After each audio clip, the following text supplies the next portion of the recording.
accueillir sur Gênes Monsieur Loïc Lemeur. Je vous demande de lui faire une ovation, s'il vous plaît.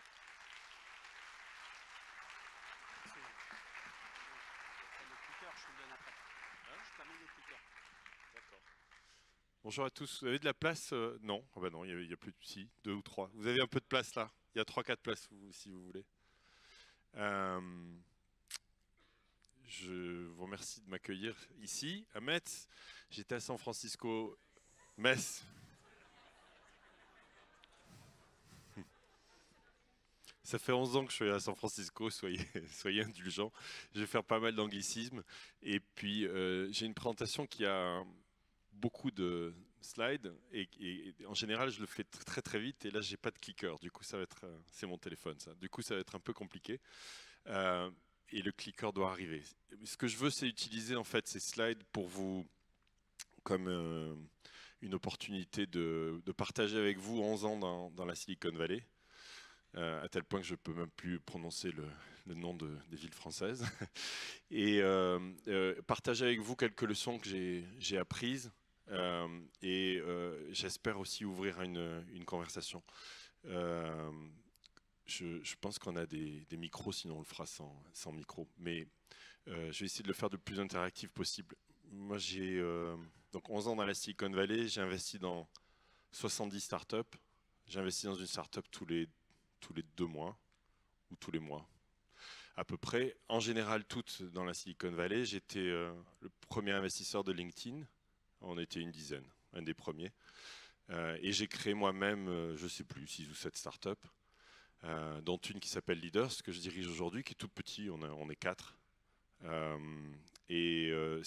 que, en fait, étant moi-même intervenant, et j'invite aussi beaucoup de gens à parler à mes événements, je voulais une plateforme qui permette de réserver des speakers très facilement. Et donc, c'est un service qui permet de trouver des intervenants sur l'intelligence artificielle, par exemple, sur blockchain, sur tous les thèmes actuels et de les réserver pour les grandes entreprises. Et voilà, ça décolle, ça marche pas mal. Et ensuite, pour finir de me présenter, j'avais une conférence à Paris qui s'appelait Le Web. Je continue à faire quelques événements. Et on a le clicker? Fantastique. Et cette conférence était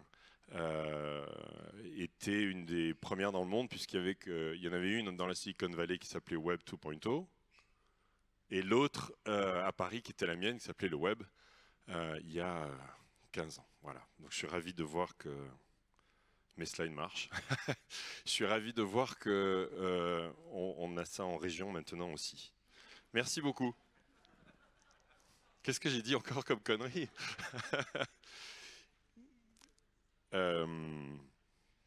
Dites donc, vous êtes en forme.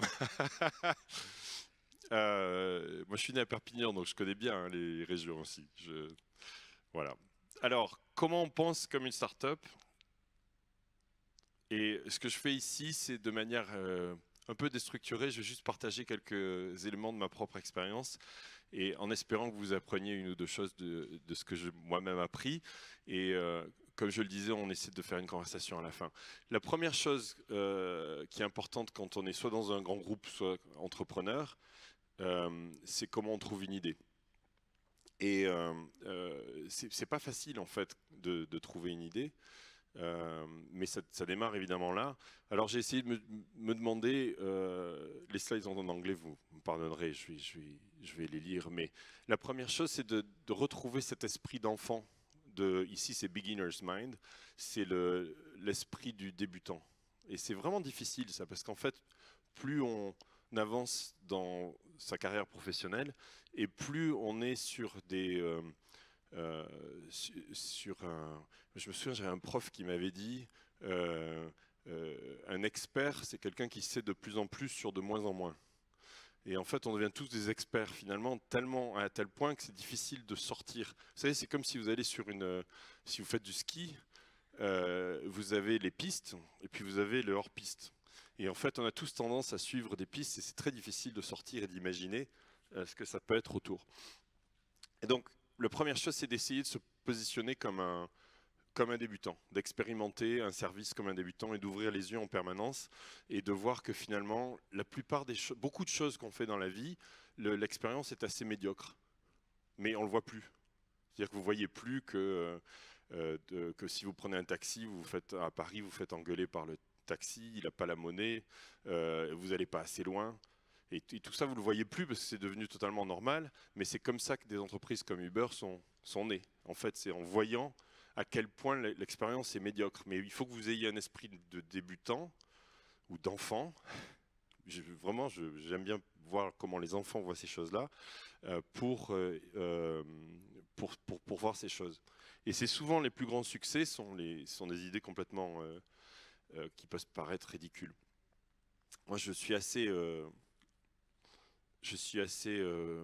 médite tous les jours, et c'est un exemple ici que je donne parce que je pense que moi j'ai eu beaucoup d'idées en ne faisant rien. C'est-à-dire que quand vous calmez votre cerveau et que vous prenez du recul, ici c'est à Davos, et vous avez toute la salle qui médite, vous passez dans un mode dans lequel vous pouvez avoir aussi d'autres idées. Et en fait, moi j'essaie de cultiver cet esprit de débutant, de sortir, de voir avec des yeux différents. C'est pas facile, mais c'est nécessaire. Je vous recommande vraiment si vous le faites pas. Vous avez d'ailleurs je vais vous donner des anecdotes, mais moi j'avais commencé en faisant qui est-ce qui a fait une retraite de méditation dans la salle? J'ai commencé avec un truc qui s'appelle Vipassana, qui est mondial et qui est gratuit, qui est totalement gratuit à tel point qu'en fait, au bout de 10 jours, si vous n'avez pas fini, vous ne pouvez même pas payer le prix d'être le prix du logement.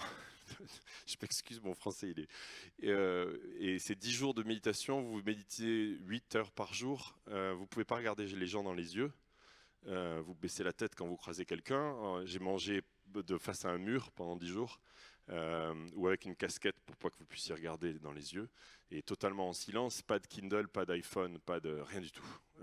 Et je vous garantis que j'ai eu des idées que j'aurais jamais eues autrement.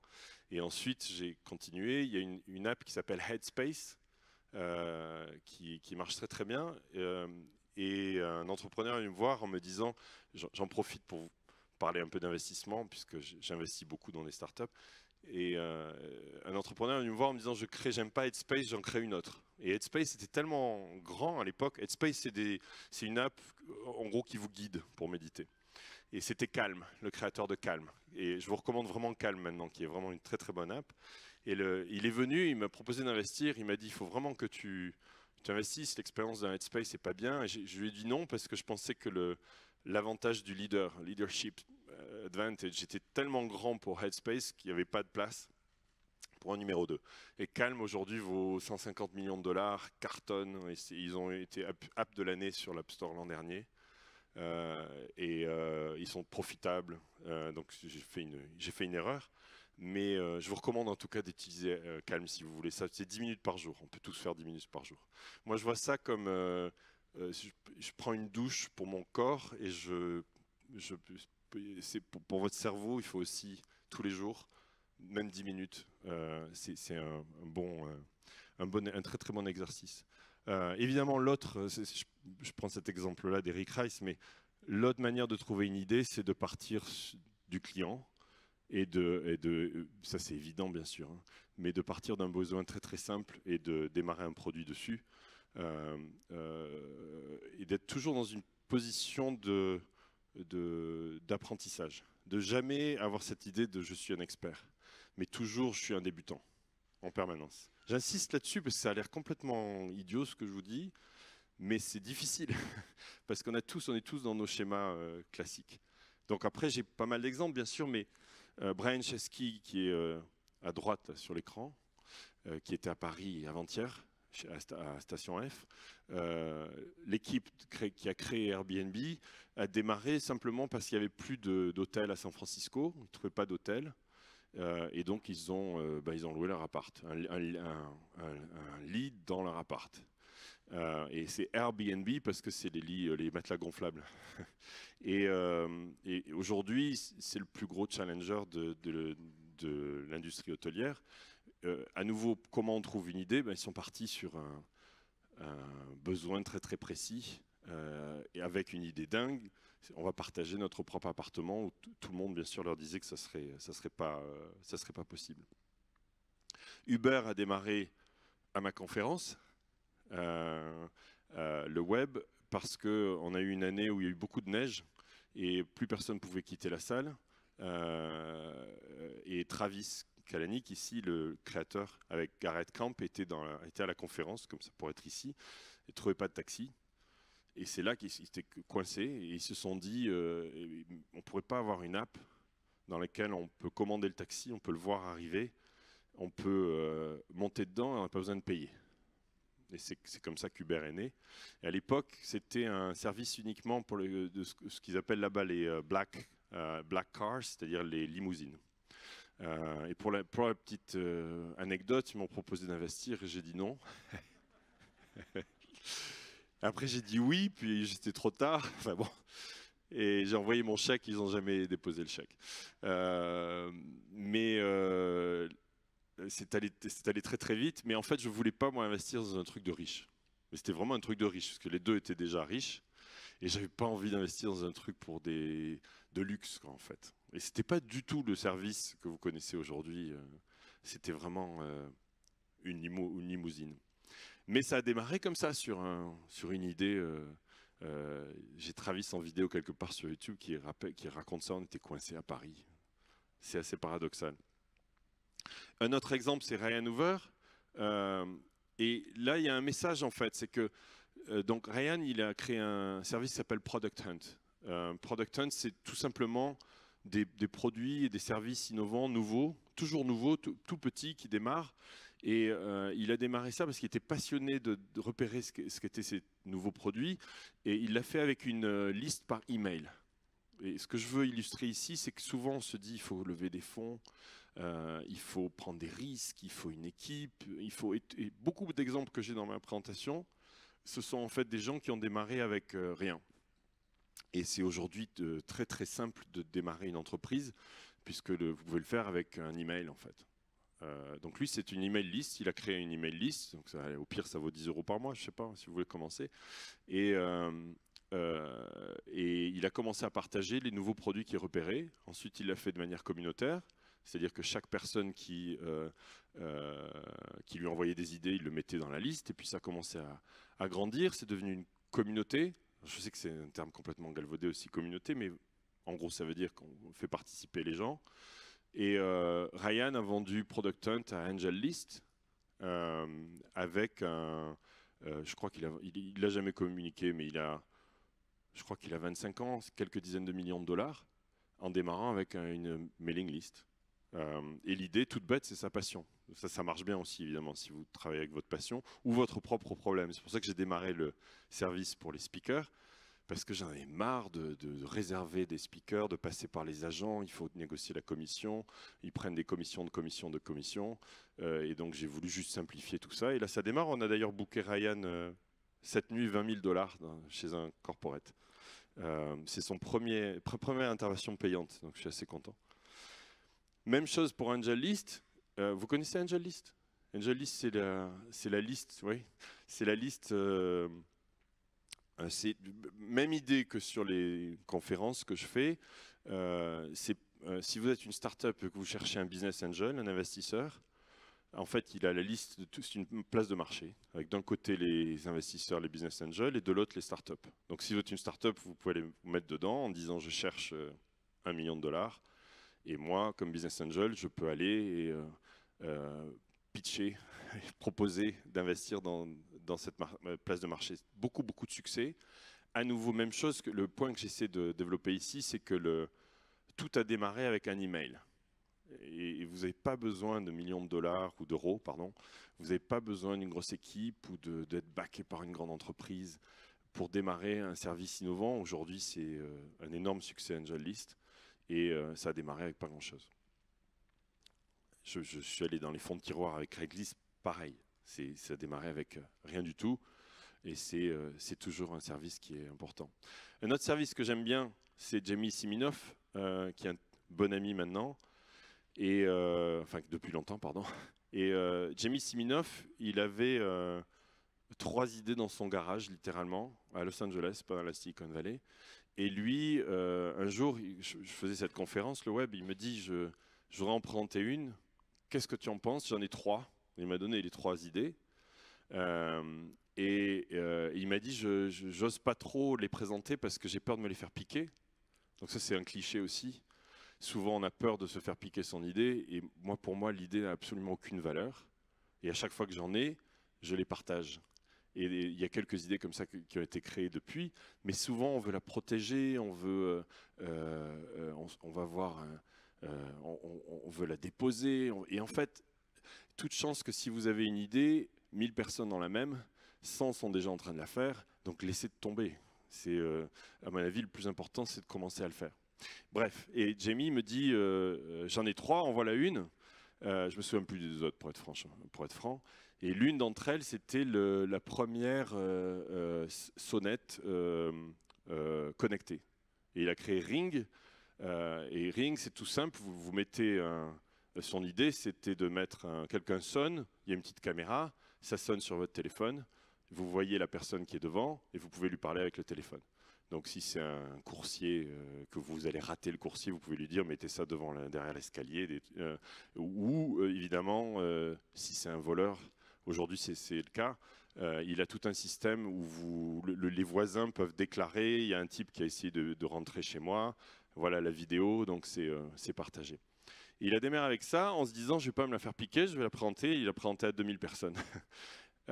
Et en fait, tout de suite, vous voyez l'intérêt pour l'idée. Il s'est mis à la développer dans son garage, littéralement. Le truc ne marchait pas, c'était une catastrophe. Personne ne voulait investir dedans parce que c'était du hardware, ce n'était pas du logiciel. Donc il fallait un produit physique, il fallait le créer, donc c'est un peu plus compliqué. Et aujourd'hui, il a 1000 employés, il vient juste de vendre à Amazon. Il ne le dit pas, mais $1 milliard en 5 ans. Et ça a démarré à nouveau. Ça a démarré sur, tiens, j'ai raté. En fait, son idée a démarré, j'ai raté le colis DHL ce matin, parce que le type est venu, et je ne savais pas. Alors que là, maintenant, bah, si vous sonnez, ça sonne sur votre iPhone, et vous pouvez dire ça. Et ça, c'est un très très bon exemple, mais il n'a jamais lâché. C'est dur. C'est vrai. Combien d'entre vous sont entrepreneurs? Un bon 20-30%. Et vous savez que c'est dur, c'est vraiment dur. Mais ce n'est pas vraiment l'idée en fait, c'est plus de ne pas lâcher et de continuer. Et ce n'est pas forcément les moyens non plus. Et voilà un exemple de quelqu'un auquel personne ne croyait et qui a un énorme succès. Un environnement pour la créativité, je me suis amusé à mettre des photos de Burning Man et ça c'est moi. On a fait une conférence qui s'appelle Forever Future et on l'a faite dans le désert. Et je vous ai mis ça parce que en fait, souvent, on ne pense pas à sortir de son environnement. Moi, je sors peut-être trop de mon environnement pour avoir des idées. Et moi, j'ai jamais eu autant d'idées que quand je fais du kitesurf ou quand on fait avec des amis comme ça, entrepreneurs, on s'est dit on va faire une conférence complètement décalée dans le désert, plus sur le modèle de Burning Man. Et ça a cartonné, c'était plein d'entrepreneurs, tout le monde nous en parle. Le seul problème, c'est qu'on a perdu $1 million, parce que c'est dans le désert, donc c'était pas facile, à plusieurs. Hein. Mais du coup, on l'a pas refait. Mais bon, ça, c'était à Burning Man la semaine dernière, je vous l'ai mis ce matin. Et ça, on a l'air de... Enfin, vous avez l'impression d'être à Ibiza là, et de vous dire qui sont ces hurluberlus dont je suis là en bleu, là. Avec la dent autour du cou. Et c'est que des entrepreneurs, tous. Tous ceux que vous voyez là, c'est des entrepreneurs, c'est des investisseurs. C'est pendant la semaine de Burning Man, si vous allez à San Francisco, il n'y a personne. Parce qu'on est tous là-bas. Et pourquoi, en fait? Ce qui est intéressant, c'est que, vous voyez le bus que vous voyez derrière, c'est des DJ. Il y a 70 DJ ça s'appelle Robot Heart. Et on l'a créé avec un groupe d'amis et qui sont là. Et ce sont des DJ, en fait, ils sont partis en se disant, moi j'ai rejoint le truc après, le modèle des clubs et exclusifs avec des tables, on en a ras-le-bol, on va faire quelque chose qui est complètement dans l'esprit communautaire, Burning Man, Internet, là, tout le monde peut y aller, il y a 5000 personnes qui dansent devant ce bus tous les soirs, qui est complètement bricolé, mais la qualité du son est extraordinaire, et vous êtes en plein désert. Et ça, mon point ici, c'est bon, c'est de vous dire c'est marrant, il faut que vous y alliez, vous devriez, c'est chouette, une fois que vous avez le ticket à Burning Man, tout est gratuit. Il n'y a pas de marketing, il n'y a pas de devise, il n'y a pas d'argent qui circule. Tout est basé sur une économie où vous donnez. Nous, on donne la musique, là. Mais les gens donnent d'autres choses. Et il n'y a aucune apparaissance, on ne peut pas savoir le milieu social de la personne à laquelle vous parlez parce que tout le monde est habillé n'importe comment. Donc, ce que je veux dire ici, il y a eu des idées d'entreprise qui se sont créées. Si vous allez sur ce bus, vous allez voir danser le créateur de Twitter et vous allez croiser Elon Musk qui est venu l'an dernier, qui regardait le moteur diesel à l'intérieur en se disant ce serait pas mal de le remplacer, de le faire électrique. Vous n'avez pas idée, on a l'air d'une bande de fous, mais en fait, on n'est pas dans le bureau, quoi. Si vous sortez, vous avez beaucoup plus de créativité. Ça, c'est pas mal la scène. Et tout le monde se prête au jeu. Ça, c'est Eric Schmidt, le chairman de Google, avec son chapeau. Et donc, il y a un environnement qui n'est pas forcément celui qu'on connaît. Ensuite, j'essaie de vous donner pour trouver une idée, pour la développer. Quelques tendances pour illustrer le point. Cette nouvelle génération qu'on appelle millennials ne veulent pas être propriétaires de rien. Et ça, c'est une tendance très très forte. On fait que commencer. Vous allez sur Airbnb plutôt qu'à l'hôtel. Vous prenez un Uber plutôt que d'avoir une voiture. De plus en plus, les gens sont plus propriétaires de leur voiture. Et vous ne voulez pas stocker. Donc, les choses ici, c'est un exemple d'Omni, un énorme succès. Quelqu'un connaît Omni? Stéphane? Je vais vous donner l'anecdote, comment moi j'ai investi dans cette société et ça cartonne. Comment j'ai eu en fait cette idée. J'étais chez moi et j'avais tout un tas de trucs qui m'encombraient. Comme j'imagine, c'est le cas chez vous. Par exemple, j'aime bien le ski, je vais recommencer, même si ce n'est pas la saison encore. Mais je reviens du ski, je ne sais pas quoi faire de mes chaussures de ski, des skis éventuellement, ainsi de suite. Et vous ne les voulez pas chez vous, surtout si c'est le mois d'avril, parce que vous n'allez pas en refaire jusqu'à l'année d'après. Vous avez probablement des valises que vous n'utilisez jamais chez vous, ainsi de suite. Et je me suis mis à partager sur Internet, en Facebook Live à l'époque, quelqu'un devrait faire un service. Est-ce qu'il y a un service dans lequel on vient chez vous chercher ces trucs-là, on les met sur une app, on les scanne, et on fait une nouvelle formule de stockage. Au lieu de vous louer une pièce dans laquelle vous stockez vos objets, est-ce que je ne peux pas avoir l'objet lui-même? Et quelqu'un m'a répondu immédiatement, à nouveau la valeur du partage de l'idée. Moi j'ai partagé cette idée-là en disant c'est génial, moi je ne peux pas faire ça, je suis occupé, mais quelqu'un devrait faire cette boîte-là. Et dans les heures qui ont suivi, quelqu'un m'a dit mais si, va voir Tom, il fait un truc, ça s'appelle Omni, c'était 3 à l'époque à San Francisco, je regarde, c'est à 3 rues de moi. Et 3 minutes après, quelqu'un d'autre me dit voilà son email. Je lui envoie un email et 2 heures après, j'étais avec Tom. Il a créé ce service-là qui est extraordinaire, c'est-à-dire que vous êtes chez vous, vous êtes sur votre iPhone, vous dites j'ai ma grosse valise, je ne sais pas quoi en faire, ou c'est trop petit chez moi. Ils viennent le chercher avec un concierge, ils le scannent, ils le mettent sur un iPhone et ensuite vous pouvez l'avoir en 2 heures si vous avez besoin. Et sinon, ça coûte 50 centimes par mois pour stocker un objet, 5 $ pour les gros. Et j'ai trouvé ça absolument génial. J'ai mis 100 000 $ dedans et aujourd'hui ça vaut 1 million. En papier, hein, bien sûr. Donc ça vaut rien en fait. Mais la valorisation de la boîte a explosé parce qu'ils ont 5 entrepôts, ils sont dans 5 ou 6 villes différentes. Et à nouveau, ça a démarré avec juste un besoin. Il était à New York, il ne savait pas quoi faire de ces trucs chez lui. C'est très cher, bien sûr. Et ça a explosé. Et c'est sur une tendance de fond qui est que les gens ne veulent plus être propriétaires, ne veulent plus stocker chez eux. Et donc là, en fait, il est en train de transformer ça en plateforme pour vos objets. Donc une fois que vous mettez votre valise, toutes mes valises sont allouées chez Omni. Donc vous mettez votre valise, vos skis, tout ce que vous voulez. Il vous dit est-ce que vous voulez les louer? Et donc vous dites oui. Et quelqu'un d'autre peut louer, ou vos amis gratuitement si vous voulez, peuvent les emprunter. Et ensuite, il est en train de lancer la vente aussi. Et que souvent, vous mettez des trucs, vous voulez vous en débarrasser.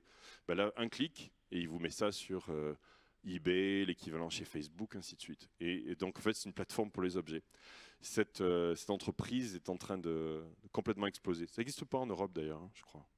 Si, je ne serais pas surpris. Ouais. Stock loss, ben voilà. Enfin voilà, une idée toute simple qui surfe sur une tendance de fond. Donc si on ouvre les yeux, on peut regarder, mais c'est vrai que les gens veulent de moins en moins. Ensuite, aucune planification de rien. Moi, je me suis fait coincer comme ça pendant la semaine de la Fashion Week à Paris, mais en général, Maintenant, j'atterris, je prends un Uber. J'atterris une fois que je suis dans la voiture, je book mon hôtel. Quand je viens de San Francisco, j'arrive, j'ai pas d'hôtel. Et là, le chauffeur me dit, vous allez où? C'est là que je me dis, ah, je sais pas. Et je prends Hotel Tonight, qui est aussi un ami qui a créé ça. Et Hotel Tonight, bah, vous allez et vous réservez votre hôtel pour ce soir ou pour dans une heure. En général, à moins 60%. Et en fait, vous faites tout comme ça. Et c'est juste pendant la Fashion Week, là, tout était booké dans Paris, ça n'a pas marché. Je suis passé sur Airbnb. Mais une autre tendance, c'est qu'on ne planifie plus rien, en fait. Tout est vraiment dernière minute en permanence. On veut, plus rien ne vous appartient, on veut tout utiliser sans être propriétaire, et on planifie plus rien, tout est extrême dernière minute. On veut parler à personne. Je ne sais pas si vous téléphonez beaucoup, mais dans la Silicon Valley, vous n'entendez pas un téléphone. Tout est en texte, évidemment. Ici, c'est pareil. Mais la voix a complètement disparu. Après, c'est intéressant de voir les tendances. Vous avez eu les bots. Il y a maintenant un an et demi, ça a été la grande folie de tout le monde voulait faire des bots. C'est ces outils qui vous répondent. Laurent Alexandre dirait en AI. Ils sont cons comme tout, je ne sais pas ce qu'il y a d'intelligent là-dedans. Mais il faut que je le dise. Laurent, il met AI partout, on mettait numérique, il met Artificial Intelligence en fait. C'est pas compliqué. Pour moi, c'est pas du tout intelligent. Vous avez essayé de parler à Siri sur votre iPhone? Alors, moi, je me dis toujours c'est mon accent anglais, mais c'est dramatique. Je me sers du truc d'Amazon, comment il s'appelle? Alexa? Juste pour lui dire Start timer 10 minutes pour faire cuire les pâtes. Si c'est ça l'intelligence artificielle, entre le buzz qu'on écoute et la réalité, j'ai parlé, il le citait Yann Lequin, le patron de l'intelligence artificielle chez Facebook. J'ai eu l'opportunité de dîner avec lui, juste à tête, à côté, ou presque. Et lui, il vous dit, c'est des centaines d'années avant qu'on arrive à faire quelque chose de vraiment intelligent. Mais ce qui est intéressant, c'est qu'on ne parle plus. En tout cas, tout est en texte. Il y a cet intérêt-là, on voit de plus en plus, qui est pas uniquement l'objectif de profit. De plus en plus, les entrepreneurs ont une idée, je veux améliorer le monde. De plus en plus, vous voyez ça en tout cas dans la Silicon Valley, donc il y a toute une série de social entrepreneurs, social impact, où en fait, ce n'est pas un problème, vous n'êtes pas non-profit, mais vous avez une dimension sociale au sein, soit j'améliore le monde d'une manière ou d'une autre, soit j'offre des emplois à des gens qui n'en ont pas, ainsi de suite. Et je pense que c'est évidemment une très grosse tendance sur laquelle j'aimerais plus développer, mais j'ai pas mal de trucs là. Mais un des exemples, c'est évidemment Elon Musk, qui, quand il vous dit pourquoi tu fais Tesla, il vous dit je voulais plus de voitures électriques, j'en ai marre qu'on pollue. Et en fait, ça a vraiment démarré comme ça. Après, bon... non, Elon, il vous fait aussi le SpaceX avec et là, je pense il prend un peu trop de substances parfois. Mais disons qu'il faudrait le tenir en dehors de Twitter, quoi, de temps en temps. Mais j'ai un énorme respect pour sa capacité à justement pas penser comme les autres. Et à risquer, je ne sais pas si vous savez, ça, pour l'anecdote, quand il a démarré Tesla, il a risqué toute sa fortune, 100%. Il a brûlé ses bateaux, tout ce qu'il avait dans Tesla. À chaque fois qu'il recrée quelque chose, il remet tout dessus. C'est quand même admirable. J'ai mis une citation du créateur d'Avatar, James Cameron, qui dit si vous décidez que vos objectifs sont tellement ambitieux que c'est ridicule et que vous vous plantez, vous allez toujours vous planter mieux que n'importe quel succès de ceux qui avaient des objectifs moins ambitieux. Donc en fait, en d'autres termes, soyez très ambitieux et même si vous vous plantez, ça sera toujours au-dessus. Je ne sais plus avec qui je discutais. Moi, j'avais une start-up qui s'appelait Sismic que j'ai lancée, qui s'est n'a pas marché. C'était trop tôt. On se plante trop tôt. Et ça m'est arrivé plusieurs fois. Quand je vois aujourd'hui Snapchat et Instagram, les petites vidéos, je pense un peu à ce qu'on faisait. Mais c'était quand même... c'est pas un échec parce que vous essayez quelque chose. Et en fait, tant que vous êtes en mouvement, vous continuez à essayer. Et il y a toujours quelque chose qui sort d'une manière ou d'une autre. Une autre tendance, alors ça c'est nouveau ça. Il y a 10 ans, quand vous étiez un copieur, on vous disait « Salaud, tu m'as piqué mon idée ». Et aujourd'hui, c'est OK en fait. Alors c'est tellement OK, je ne sais pas si vous regardez, mais vous avez aux États-Unis en tout cas Uber et Lyft. Ils n'ont aucun problème à se copier l'un l'autre à 100%. Dès qu'il y en a un qui sort, quand ils ont sorti Uber X, c'était une copie de Lyft qui était avant Uber en fait, sur l'aspect communautaire, n'importe qui peut conduire la voiture. Et en réalité, c'est totalement accepté maintenant, alors qu'avant, ça ne l'était pas du tout. Vous avez certainement pas raté que les stories d'Instagram, c'est 100% une copie de Snapchat. Et alors ça, c'est le truc le plus fou, en fait, moi, que j'ai jamais vu en termes de copie, parce que vous aviez littéralement le créateur d'Instagram, Kevin Systrom, et Mark Zuckerberg, le créateur de Facebook. Quand ils ont lancé la copie de Snapchat, ils vous disaient ouvertement, parce que les journalistes, évidemment, leur ont dit « mais c'est une copie parfaite de Snapchat ». Ils répondent « oui, c'est vrai, absolument ». Et ils ne s'en cachent pas du tout. Et ça, c'est vraiment incroyable. C'est nouveau, c'est normal, c'est OK en fait. Vous pouvez copier. Mais alors, copie, je ne sais pas si vous avez vu les deux produits, c'était littéralement la même chose en fait. Et ça, c'est très dangereux quand vous êtes un patron de start-up, vous n'avez pas beaucoup de moyens. Ce n'est pas le cas, Snapchat en avait déjà, mais c'est dur maintenant. Hein. Vous avez Slack, la communication entreprise, paf, Facebook fait Facebook at Work. Vous faites Snapchat, vous avez Facebook qui débarque et qui met ça partout, parce qu'ils ne l'ont pas mis que dans Instagram, ils l'ont mis, vous l'avez vu, dans Messenger, dans Facebook, tout. Et en fait, ça devient assez difficile de garder un service innovant qui décolle sans que la terre entière se mette à faire la même chose. Moi, ce que je regardais, c'est cette nouvelle tendance de dire copier, c'est OK, en fait. Bon. Je vais passer sur celui-là. J'ai pas de clock, j'ai pas de compteur, je ne sais plus à combien j'en suis là. Tu fais le compteur, Stéphane? Il me reste combien de temps? Un quart d'heure. Merci. OK. La rapidité, c'est une des vertus les plus importantes de ce que j'ai appris. Tous les produits qui réussissent dans la Silicon Valley sont en général extrêmement rapides. Quelle que soit la taille de l'entreprise, Facebook est d'une rapidité à copier ce qui marche ailleurs s'ils ne l'ont pas, ou à se réinventer à une vitesse absolument incroyable. Reed, le créateur de LinkedIn, a cette citation qui est très connue: si vous n'êtes pas honteux, si vous n'avez pas honte de votre produit le jour où vous le lancez, vous l'avez lancé trop tard. Soyez honteux de votre produit, lancez-le, ça ne marche pas, c'est pas grave, vous le reconnaissez, vous le dites, et vous itérez. C'est mieux que de jamais le lancer, ou de le lancer 2 ans après, puis vous avez 3 concurrents. Et en fait, c'est vrai qu'on a un peu tous cette tendance perfectionniste. Au fait, je vois certains prendre des notes. Tous ces slides sont sur slideshare.net/mon nom, Loïc Lemeur. Tout est en ligne. Donc vous pouvez les retrouver. Donc soyez honteux sur votre produit et sortez-le vite, et itérez. Donc en fait, vous apprenez en fonction de ce que vous avez. Si vous ne lancez pas, vous apprenez jamais rien. Vous restez dans la théorie. Et puis vous allez attendre et on va me piquer mon idée. Donc partagez votre idée, créez-la le plus vite possible.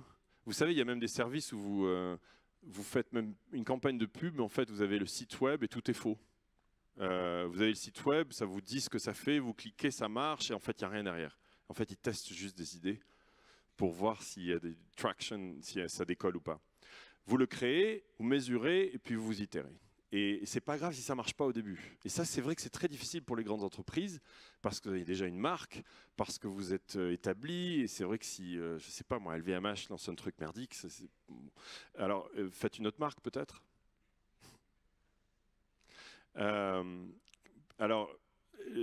Travis est devenu le modèle du « je casse les règles partout », mais il avait un bureau dans lequel il y avait des centaines c'est le créateur de Uber, des centaines de procès affichés dans des villes notamment qu'il interdisait partout.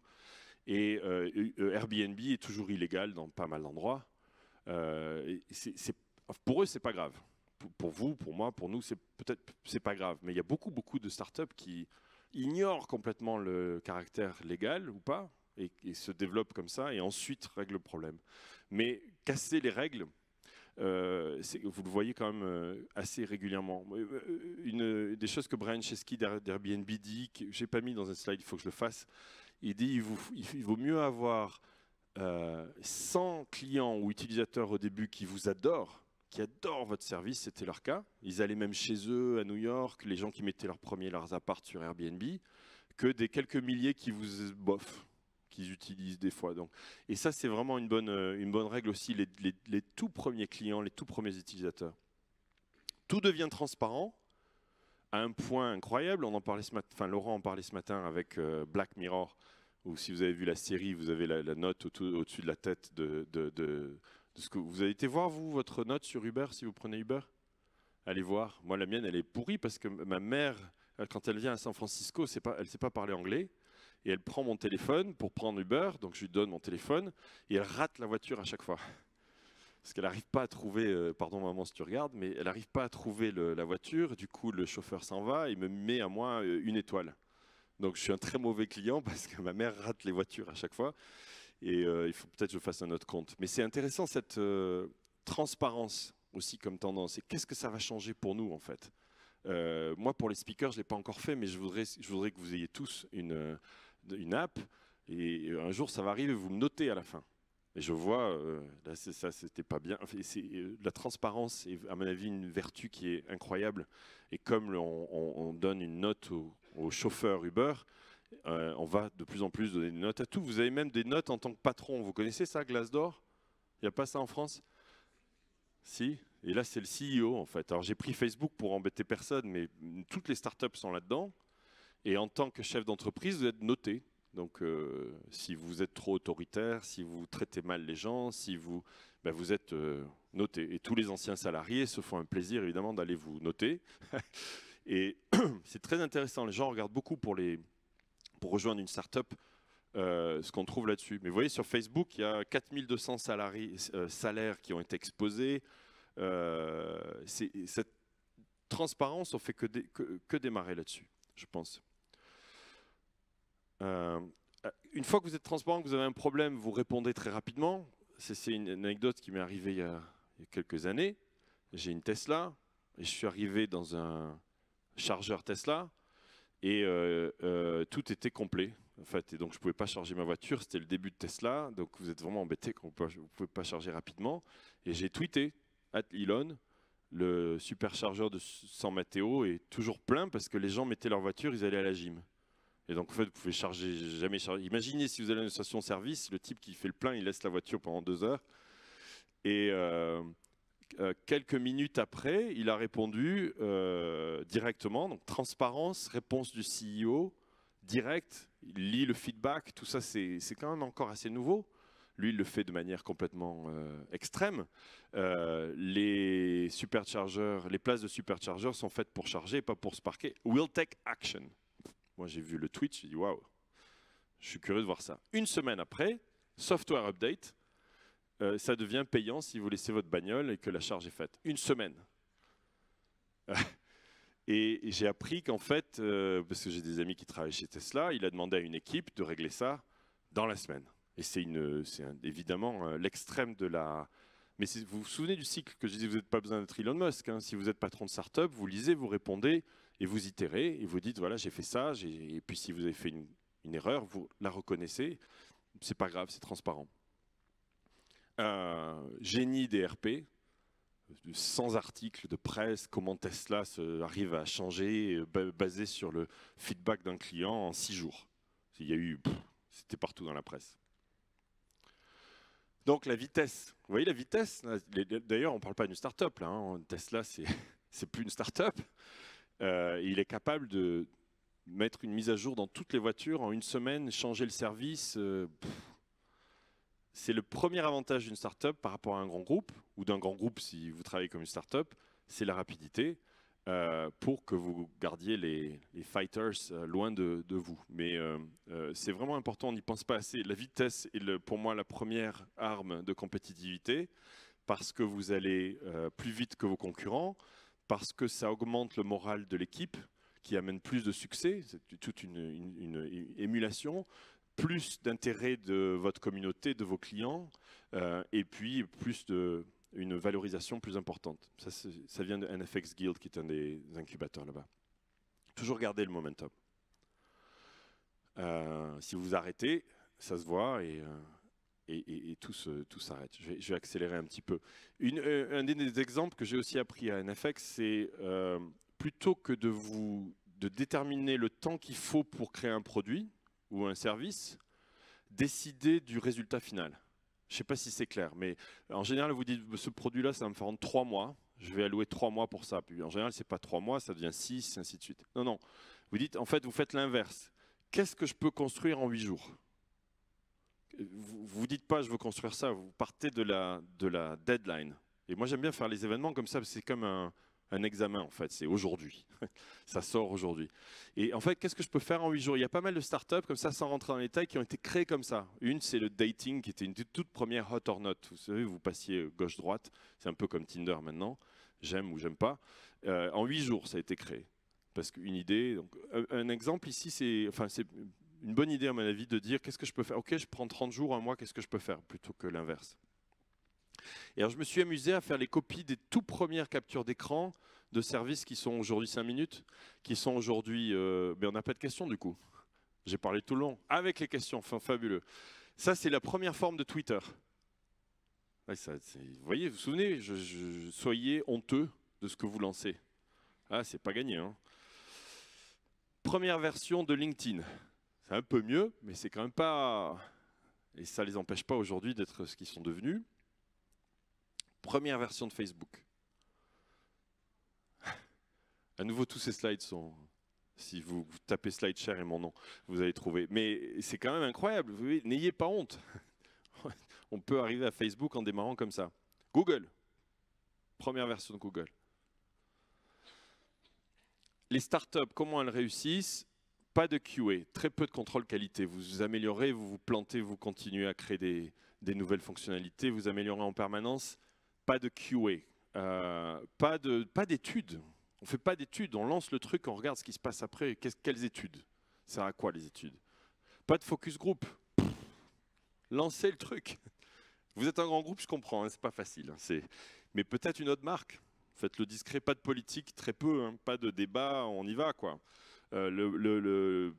Très peu c'est très léger les boards, la manière dont les startups fonctionnent en général. Les RP, il n'y a pas beaucoup vous avez déjà vu, vous, des pubs pour Facebook? La plupart des services qui explosent n'ont pas de pub.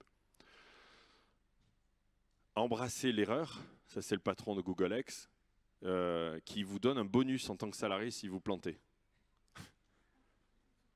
Ils ont un tableau de comment les gens sont plantés cette semaine. C'est pas grave, regardez, toutes les startups se plantent de toute façon. Pas grave. Moi, les gens me disent, oh là là, celle-là, tu t'es planté. Je fais des présentations entières sur comment je me suis planté. Et ça, c'est la boîte c'était un jeu, et c'est devenu Slack. Et les gens ne savent pas trop, mais ils étaient complètement en train de se planter, bout de cash, ils ne savaient pas quoi faire, il n'y avait rien qui décollait. Et c'était un jeu. Et tout d'un coup, il y avait un outil de communication qui marchait, tout le monde adorait dans la boîte. Et le créateur a dit pourquoi on ne fait pas ça en fait. Et c'est devenu Slack. Twitter aussi. Hein. Twitter, c'était Odeo. C'était un truc de podcasting qui n'a jamais décollé non plus. Mais ça, on oublie en fait très facilement. Mais la plupart beaucoup de startups ont démarré avec des échecs. C'est pas grave. Slack est devenu en un an une entreprise qui valait 1 milliard. D'une boîte qui allait déposer 1 an avant. Je vais accélérer. Parce que, mais j'y suis là. Je travaille avec des développeurs. Alors ça, c'est mon exemple à moi. Je me suis planté misérablement sur une boîte qui s'appelle Sismic. C'est que j'ai tout basé sur Twitter. J'étais obsédé par Twitter à l'époque. Complètement, quand ça a démarré, je me suis dit, ce truc-là va changer le monde. Et j'ai créé un service sur Twitter qui ne se servait que de ça, sauf qu'un jour... Et on était une des applications les plus populaires. Un jour, ils ont décidé de changer de stratégie et de débrancher tous les développeurs. Et nous, on a été les premiers à avoir été débranchés. Je vous racontais l'anecdote rapidement, parce qu'à l'époque, c'était tout petit. Donc, les deux créateurs de Twitter, 2 sur 3, Bill Stone et Eve Williams, ils étaient à 3 blocs de moi. À San Francisco, tout le monde est à côté. Et ils me disent, est-ce que tu peux passer? Bon, bien sûr. Quand? Maintenant. OK. Et moi, j'avais 22 développeurs qui faisaient que du Twitter. Et j'arrive, petite salle de réunion, je m'assois, ils disent vraiment la gueule. Et ils me disent, écoute, on t'adore, on adore ce que tu fais sur Twitter depuis 2 ans. Merci beaucoup, merci d'avoir levé 8 millions de dollars pour investir là-dessus sur notre écosystème. On ne peut plus te laisser le faire. OK. Et ils m'ont débranché mon API quasiment immédiatement. Ils ont continué à le faire encore récemment. Il y a quelques semaines, il y a eu pas mal de bruit parce que les dernières apps qui étaient dessus ne marchent plus non plus. Il n'y a plus rien qui marche sur Twitter. Alors que quand vous lisez les débuts de Twitter, c'était on est ouvert aux développeurs. Et j'ai eu un call avec mes investisseurs 1 heure après en disant I'm fucked. Enfin bon, je peux plus. On va tout débrancher, quoi. Et on a dû pivoter en quelques heures. Leçon, ne jamais construire dans le jardin des autres. Et si vous le faites, alors il faut avoir plusieurs jardins. Alors, si vous avez un pied chez Facebook, un pied chez Twitter, un pied chez... peut-être c'est mieux. Mais aujourd'hui, moi, j'essaie d'être complètement indépendant des autres. Je vais passer là-dessus. Et puis, je vous donne juste, pour finir, on ouvre des questions, c'est encore quelques minutes, mais changer un modèle existant, je reviens sur les idées au début. Par exemple, ça c'est génial, ça. Je payais avec ma Tesla, je payais, je ne sais plus, 3 ou 4 000 $ par an d'assurance, parce que c'est une voiture qui est un peu chère. Et eux, ils ont lancé vous branchez un petit plug dans le port de maintenance. Toutes les voitures ont un port de maintenance et ils vous chargent par kilomètre. Et maintenant, je paye 800 $ par an, parce que je ne paye que ce que je conduis. C'est super innovant et ils ont complètement réinventé le modèle. J'ai mis ça parce que j'en parle plus d'habitude, mais je vais m'arrêter là. Je voulais partager avec vous quelques leçons et on peut ouvrir des leçons, des questions si vous voulez. Avant que je le fasse, j'écris une newsletter de manière totalement irrégulière, mais si on déjeunait ensemble, c'est ce que je vous dirai toutes les semaines. Elle est là, leader/Loïc newsletter. C'est moi qui l'écris, personne d'autre. Et j'essaie d'être très honnête dessus, de partager ce genre d'expérience. Et voilà. Est-ce que vous avez des questions ou des remarques? Déjà, merci Loïc. Merci de ce partage.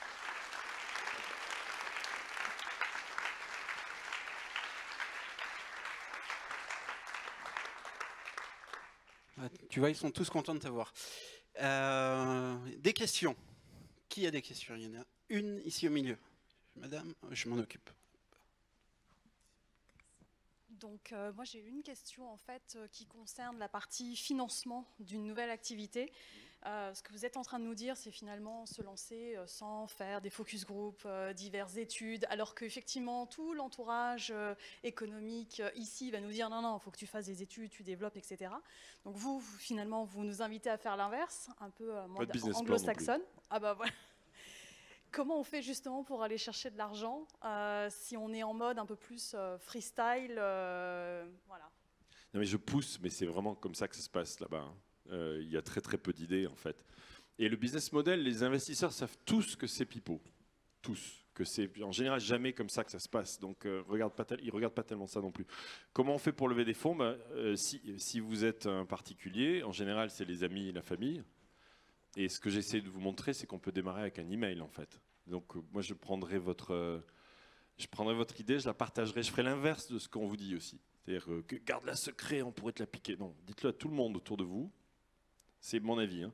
Ensuite, ça va générer de l'intérêt. D'ailleurs, vous allez la tester, c'est-à-dire que si tout le monde s'en fout, c'est déjà pas forcément une bonne chose. Mais si des gens vous posent des questions, vous avez 2 heures de conversation, ou des copines vous disent c'est génial, là, il y a quelque chose. Et après, soit vous avez quelques moyens vous-même, soit vous avez c'est comme ça que ça démarre en fait, des business angels, il y a des sites comme AngelList, mais en général c'est les amis et la famille. Il n'y a pas besoin de grand-chose. J'ai un ami qui est en train de créer un truc, comment ça s'appelle, sur le vin, qui est super en fait. Il vous envoie 3 bouteilles de vin, il cache l'étiquette. Vous goûtez le vin, vous donnez une note, et il la prend sur votre palais, palette ça s'appelle. Et bref, il a développé ça en Ukraine. Et ça coûte, mais franchement, vous pouvez faire une app iPhone avec 20 000 € maintenant. complète. Hein. Et donc, je ne sais pas si ça vous aide beaucoup. Et sinon, il faut aller voir les fonds d'amorçage, seed investors en anglais. Il y en a plein maintenant en France, un peu partout, qui font le premier chèque en fait. Mais sinon, c'est des gens comme moi. Moi, je fais des chèques une fois par mois. J'ai un peu trop parce que je perds pas mal d'argent. Je perds 90% de ce que j'investis, mais après, quand j'adore une idée, en général, des fois, j'envoie le chèque même. Une autre question?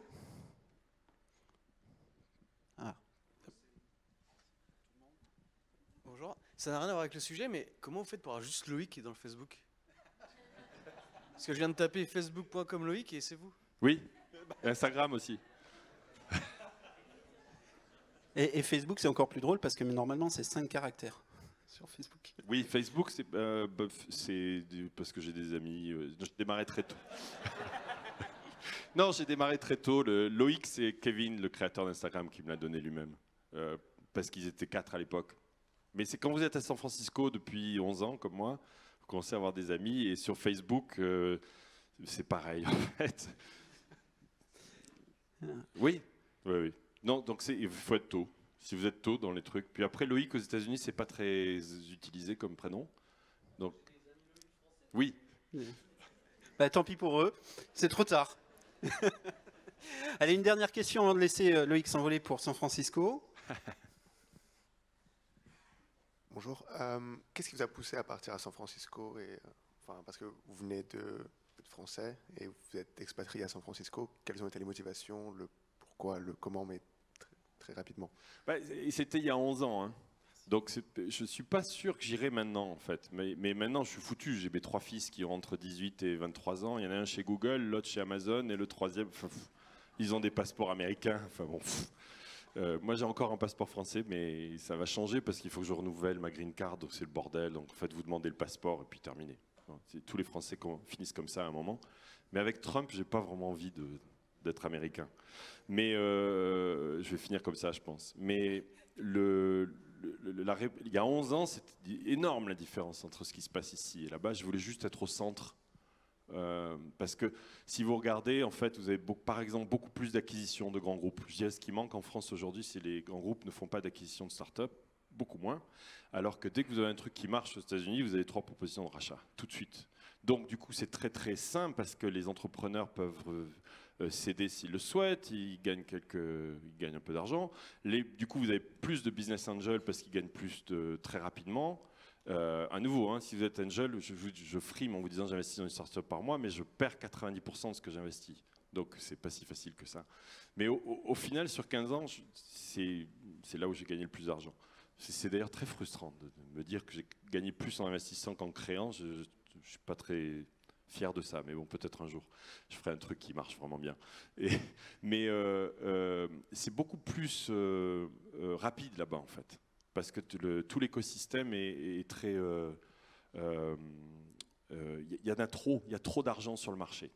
Si vous êtes entrepreneur aujourd'hui, dans la Silicon Valley, que vous avez un tout petit track record, c'est-à-dire que vous avez fait 2 ou 3 boîtes qui ont marché, ou une boîte qui a marché, ou que vous avez une bonne idée avec traction, donc ça décolle, vous vous retrouvez tout de suite avec une valorisation entre 10 et 15 millions de dollars, tout de suite. Et 10 investisseurs qui veulent rentrer, c'est vous qui choisissez. Vraiment, hein, et donc ça c'est quand même très très particulier. Par contre, je ne veux pas exagérer, c'est pas facile. Mais si vous avez un truc qui marche, alors là ça devient très très facile. Et ça c'est toujours le cas parce qu'il y a ce cycle vertueux des grands groupes qui rachètent, des Google qui rachètent très très vite et du coup on investit plus. Et ça c'est encore différent. Mais je suis allé là-bas pour aller chercher ça à l'époque. J'en suis très content. Puis on fait du kitesurf là-bas sous le pont. Enfin c'est chouette. Hein. C'est dur de ne pas aimer la vie là-bas. C'est très cher par contre. Et donc ça, il faut vraiment le prendre en compte. C'est hors de prix. Hors de prix. Et ensuite, vous avez aujourd'hui, maintenant, je pense que c'est... Donc je suis allé pour ça. Et aujourd'hui, la différence est beaucoup moins importante. J'étais à Station F hier, c'est 3000 startups. Il y a des investisseurs partout, cet événement ici, bravo de l'avoir fait. Enfin, c'est totalement différent en disant, je pense que le monde est réellement en train de se rééquilibrer du point de vue entrepreneurial, technologie. L'image de l'entrepreneur en France n'était pas bon là, il y a 10 ans. Aujourd'hui, les jeunes veulent être vraiment entrepreneurs. Il y a beaucoup moins de jalousie, confirmez-moi si c'était... Mais il y a 10 ans, c'était, ça craint d'être entrepreneur, quoi. C'était quelqu'un qui exploitait les gens. Enfin, il y a tout ce truc-là, issu de la lutte des classes, qui a quand même un peu... Enfin, j'ai l'impression, on a un président qui comprend ce qui se passe. Enfin, il est mieux que Trump, hein. Et donc, mais je suis pas sûr que j'irai aujourd'hui. J'étais à Station F hier, je me disais, waouh, le resto, le truc, les investisseurs partout, c'est cool, quoi. Et on vient ici, enfin pareil, il y a cette énergie. Et voilà. Donc, j'espère que ça répond à votre question. Il y a beaucoup moins de différence maintenant. Merci en tout cas. Merci. Une ovation pour Loïc Lemerre, s'il vous plaît.